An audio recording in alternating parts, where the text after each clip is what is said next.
Reaction. Circa News investigative reporter Sarah Carter. All right. The first thing I got out of this, I said, you go, Sarah, you go, John, because everything you've been telling our audience for 2 weeks was validated today. Let's start there.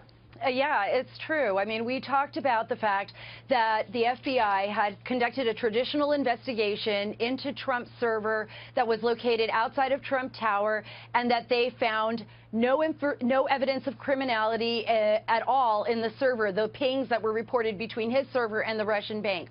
We also talked about the FISA and that there was an overall investigation into Russian hacking. This proved out to be true. And I want to bring up something that you just talked about, Sean, that's so important. There's also no evidence, according to our sources, of any collusion between Trump or his team and Russia and the Russian hacking. So we've seen that from Senator Grassley. We've seen it from Chairman Nunes. We've heard it from Clapper. We've heard it from numerous other sources, people who support Hillary Clinton, like former acting CIA acting director Mike Morrell, who all have said there is no evidence to date to support that. But that was one of the things that was not answered at the hearing. You know, and the Destroy Trump media is very interesting how they spun this thing today. The FBI wouldn't confirm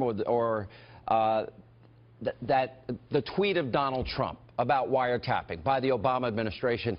Interesting. Wiretapping and surveillance technically are two different things, but I would argue we may be parsing words. Nobody asked if the Trump server at any point was surveilled, the Trump Tower server was surveilled at any point by any law enforcement, and whether or not James Comey knew it. Wouldn't that be the better question to have asked? Yeah, I think that would have been the better question to have asked. And it goes way beyond that. Okay, physical wiretapping of Trump Tower, okay, that's what they've said, that's the evidence. Even Nunes came out and said, okay, there is no evidence of physical wiretapping at Trump Tower. But remember, Chairman Nunes went further. He said, but was there surveillance in general?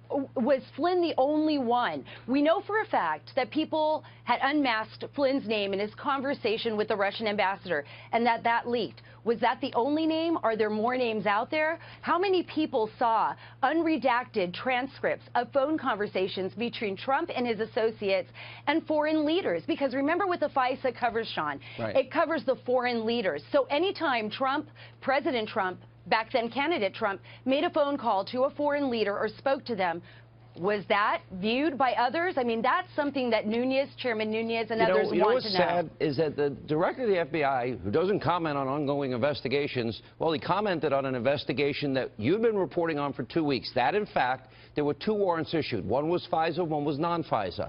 And it was not against Trump, but it was into the Russian influencing or attempt to influence of the election. It has nothing to do with Donald Trump. In an ancillary area, when it did, they looked into the Trump server. They found nothing. He didn't say that today. Why? And how important is that for the public to know?